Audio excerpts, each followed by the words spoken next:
അധ്യായം 40. അനന്തരം യഹോവ മോശയോട് അരുളിച്ചെയ്തത് എന്തെന്നാൽ, 1-ാം മാസം 1-ാം തീയതി നീ സമാഗമന കൂടാരമെന്ന തിരുനിവാസം നിവിർക്കേണം.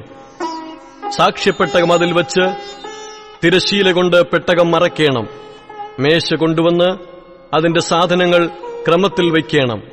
നിലവിളക്ക് കൊണ്ടുവന്ന് അതിന്റെ ദീപം കൊളുത്തേണം. ധൂപത്തിനുള്ള പൊൻപീഠം സാക്ഷ്യപ്പെട്ടകത്തിന് മുമ്പിൽ വച്ച് തിരുനിവാസവാതിലിന്റെ മറശ്ശീല തൂക്കേണം. സമാഗമന കൂടാരമെന്ന തിരുനിവാസത്തിന്റെ വാതിലിന് മുമ്പിൽ ഹോമയാഗപീഠം വയ്ക്കേണം.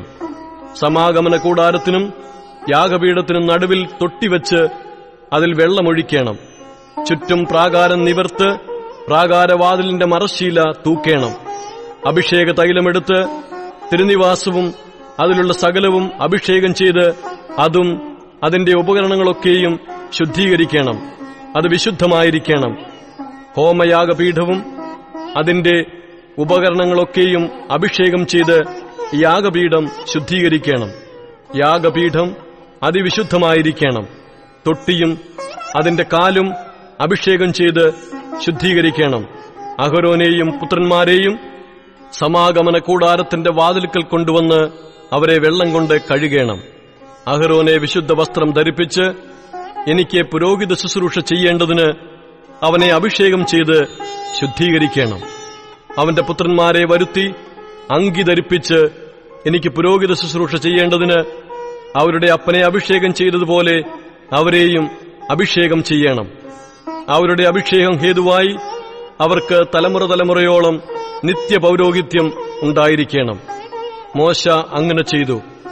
യഹോവ തന്നോട് കൽപ്പിച്ചതുപോലെയൊക്കെയും അവൻ ചെയ്തു.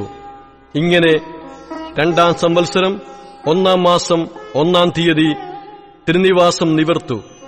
മോശ തിരുനിവാസം നിവർക്കുകയും അതിന്റെ ചുവട് ഉറപ്പിക്കുകയും പലക നിർത്തുകയും അന്താഴം ചെലുത്തുകയും തൂൺ നാട്ടുകയും ചെയ്തു.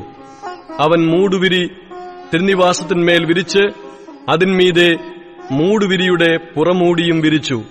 യഹോവ മോശയോട് കൽപ്പിച്ചതുപോലെ തന്നെ അവൻ സാക്ഷ്യമെടുത്ത് പെട്ടകത്തിൽ വച്ചു. പെട്ടകത്തിന് തണ്ടു ചെലുത്തി പെട്ടകത്തിന്മീതെ കൃപാസനം വച്ചു. പെട്ടകം തിരുനിവാസത്തിൽ കൊണ്ടുവന്ന് മറയുടെ തിരശ്ശീല തൂക്കി സാക്ഷ്യപ്പെട്ടകം മറച്ചു. യഹോവ മോശയോട് കൽപ്പിച്ചതുപോലെ തന്നെ സമാഗമന കൂടാരത്തിൽ തിരുനിവാസത്തിന്റെ വടക്കുവശത്ത് തിരശ്ശീലയ്ക്ക് പുറത്തായി മേശ വച്ചു. അതിന്മേൽ യഹോവയുടെ സന്നിധിയിൽ അപ്പം അടുക്കിവച്ചു. യഹോവ മോശയോട് കൽപ്പിച്ചതുപോലെ തന്നെ സമാഗമന കൂടാരത്തിൽ മേശയ്ക്കു നേരെ തിരുനിവാസത്തിന്റെ തെക്കുവശത്ത് നിലവിളക്ക് വയ്ക്കുകയും യഹോവയുടെ സന്നിധിയിൽ ദീപം കൊളുത്തുകയും ചെയ്തു. യഹോവ മോശയോട് കൽപ്പിച്ചതുപോലെ തന്നെ സമാഗമന കൂടാരത്തിൽ തിരശ്ശീലയുടെ മുൻവശത്ത് പൊന്നുകൊണ്ടുള്ള ധൂപപീഠം വയ്ക്കുകയും അതിന്മേൽ സുഗന്ധ ധൂപവർഗം ധൂപിക്കുകയും ചെയ്തു. യഹോവ മോശയോട് കൽപ്പിച്ചതുപോലെ തന്നെ അവൻ തിരുനിവാസത്തിന്റെ വാതിലിനുള്ള മറശ്ശീല തൂക്കി.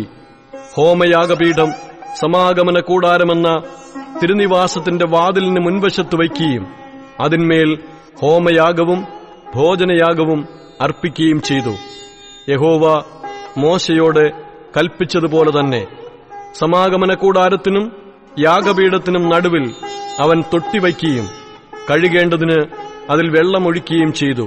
മോശയും അഹരോനും അവന്റെ പുത്രന്മാരും അതിൽ കൈയും കാലും കഴുകി. അവർ സമാഗമന കൂടാരത്തിൽ കടക്കുമ്പോഴും യാഗപീഠത്തിങ്കൽ ചെല്ലുമ്പോഴും കൈകാലുകൾ കഴുകും. യഹോവ മോശയോട് കൽപ്പിച്ചതുപോലെ തന്നെ അവൻ തിരുനിവാസത്തിനും യാഗപീഠത്തിനും ചുറ്റും പ്രാകാരം നിർത്തി പ്രാകാരവാതിലിന്റെ മറശ്ശീല തൂക്കി. ഇങ്ങനെ മോശ പ്രവൃത്തി സമാപിപ്പിച്ചു.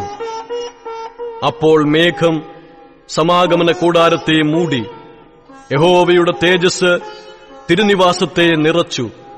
മേഘം സമാഗമന കൂടാരത്തിന്മേൽ അധിവസിക്കുകയും യഹോവയുടെ തേജസ് തിരുനിവാസത്തെ നിറയ്ക്കുകയും ചെയ്തതുകൊണ്ട് മോശയ്ക്ക് അകത്ത് കടപ്പാൻ കഴിഞ്ഞില്ല. ഇസ്രായേൽ മക്കൾ തങ്ങളുടെ സകല പ്രയാണങ്ങളിലും മേഘം തിരുനിവാസത്തിന്മേൽ നിന്ന് ഉയരുമ്പോൾ യാത്ര പുറപ്പെടും. മേഘമുയരാതിരുന്നാൽ അതുയരും നാൾ വരെ അവർ യാത്ര പുറപ്പെടാതിരിക്കും. ഇസ്രായേലിയരുടെ സകല പ്രയാണങ്ങളിലും അവരെല്ലാവരും കാൺകെ പകൽ സമയത്ത് തിരുനിവാസത്തിന്മേൽ യഹോവയുടെ മേഘവും രാത്രി സമയത്ത് അതിൽ അഗ്നിയും ഉണ്ടായിരുന്നു.